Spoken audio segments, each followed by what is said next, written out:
penzi la moto alizindiki na mvua, ulinigusa moyo kwa tabasamu lako, sauti yako ni tamu kama midundo ya ngoma, nilikupenda bila sababu.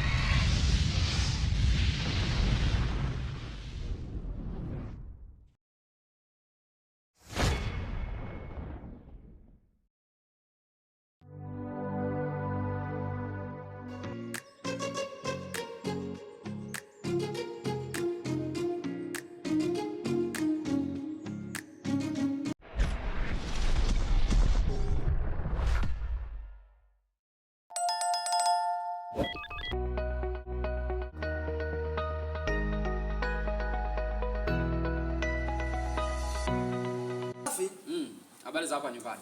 Ni nzuri. Namshukuru Mungu kwa kweli ni nzuri. Sawa kabisa. Familia vipi, wajambo? Familia. Ndugu yangu unanicheka au? Sio kukucheka.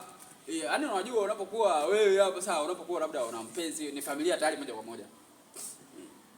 Hawajambo. Sawa. Rafiki yangu mimi na shida moja. Shida gani tena? Kuna mtoto wa dada yangu alikuwa amekuja kunitembelea kutoka kwa kijijini.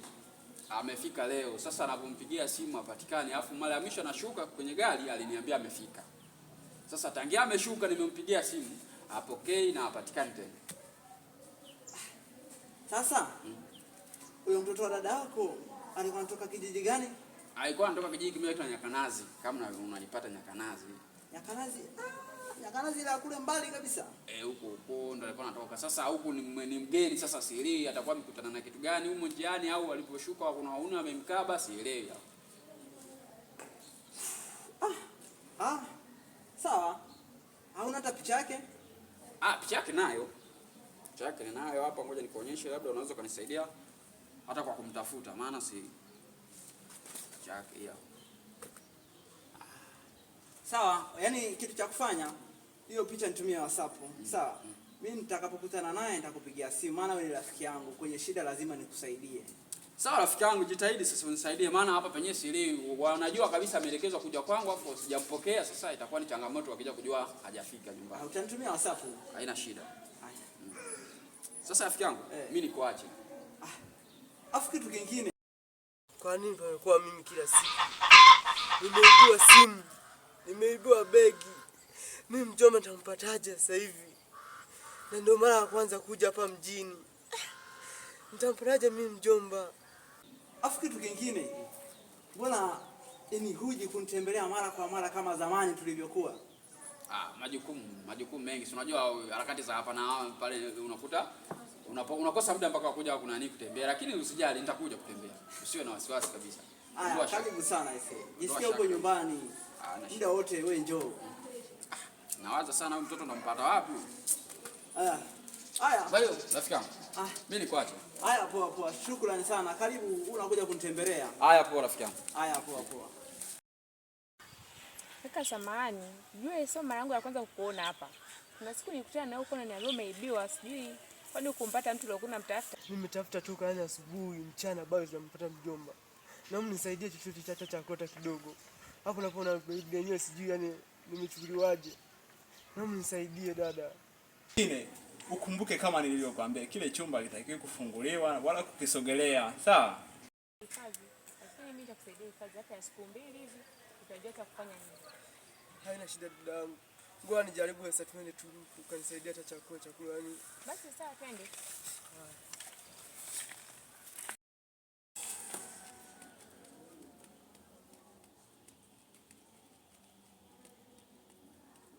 Janeti? Kaka. Njoo mara moja.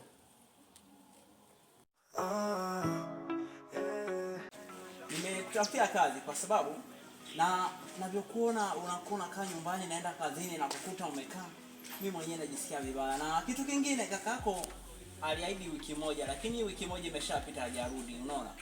Kwa mimi nimeona ufanye kazi at least kidogo na upate kipato. Kaka, umenipatia kazi? Nimekupatia kazi. Wapi?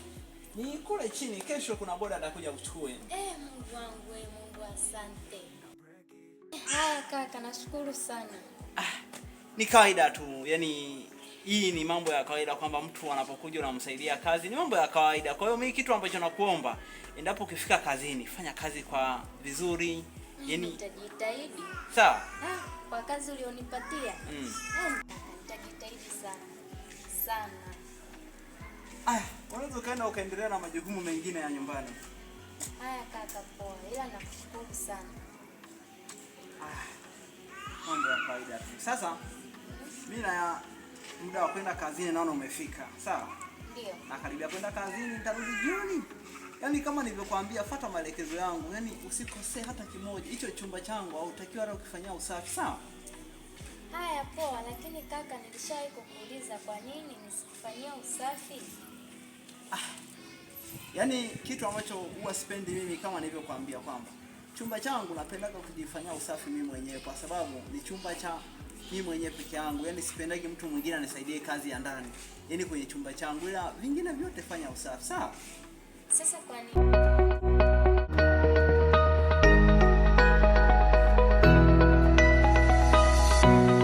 Yaani mimi sipendi unaniuliza maswali. Kama nilivyokuambia, wewe fuata maelekezo yangu. Kama kile chumba hakitaki kufanyia kitu chochote kile, na kitu kingine fuata nilivyokuelekeza, na unaweza kaenda kuandaa chakula, sawa? Haya poa kaka. Na usema niulizia kuhusu hicho chumba. Nitajifanyia mimi mwenyewe usafi, sawa? Yaani sasa hivi naona anazidi ukana nichunguza hicho chumba, na siku akigundua ukweli sikitakueje. Yaani sielewi kwa nini rafiki yangu aliniletea huo mzigo. Yaani sielewi kabisa hii hali ninayopitia sasa hivi.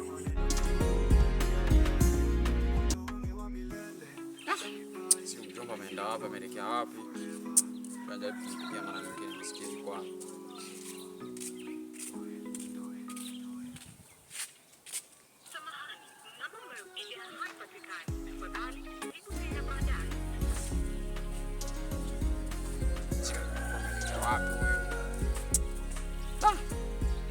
Sio wamefanya vibaya watu wao.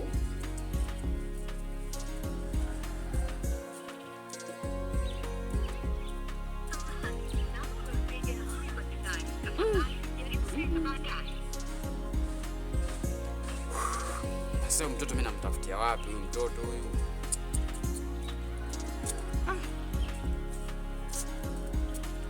Acha nijaribu kwa namna nyingine.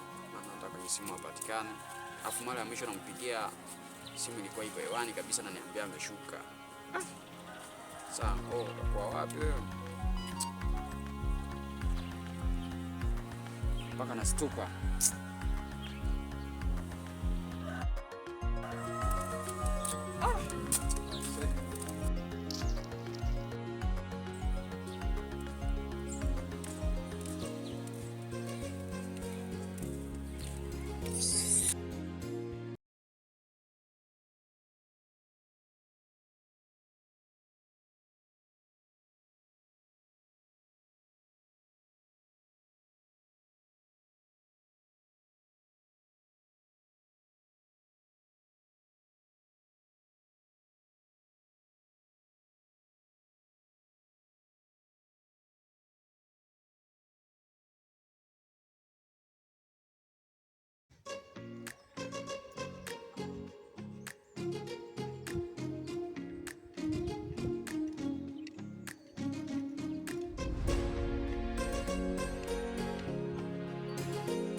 Jamaa kwema? Kwema ndugu yangu, habari? Salama hizi.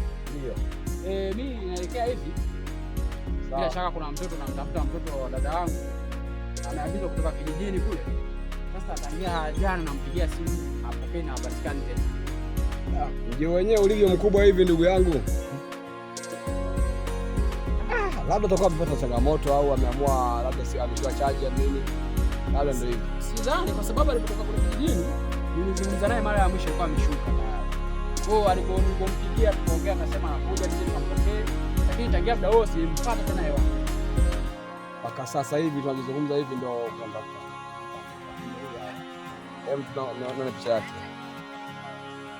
Huyu kijana kwa vile sura hii si ngeni sana.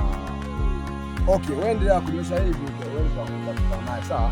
Na hoteli moja Mbele iko vizuri sana hiyo hoteli. Watu magari wanapaka hapa kwa sawa. Hebu kaa pale utulie wewe kukutana naye. Sawa pia.